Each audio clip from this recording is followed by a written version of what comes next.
African countries have been going cap in hand to organizations like this, to gatherings like this, to ask for things like debt forgiveness, things like debt relief, things like support, things like reparation of African artifacts that have been stolen, to ask for compensation for things that have been done in the past.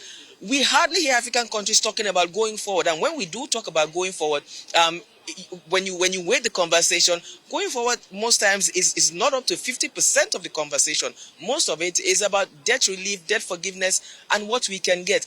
So until African countries begin to talk about what they can give as regards what they can get, African countries still will not be taken so seriously. Unfortunately, I have to say. However, I'm hoping that this conversation will change when it comes to this year's United Nations General Assembly. We've heard the president, other presidents who have spoken, talking about how great Africa's potentials are. I'm hoping that the presidents of African countries, like I said earlier, would piggyback on that conversation and truly reinforce the conversation about the greatness of Africa's potentials, what Africa can bring to the table.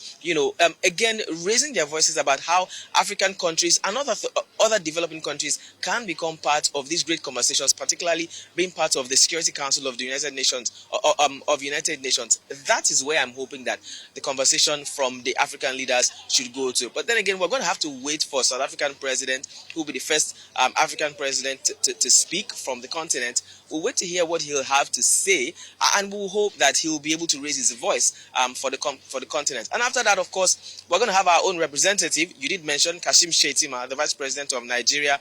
Look, Nigeria is Africa's largest economy, most populous nation on the continent. We do expect that there will be some strong voices coming out from the Nigerian corner. So let's wait again, wait and see what the conversation is going to be about.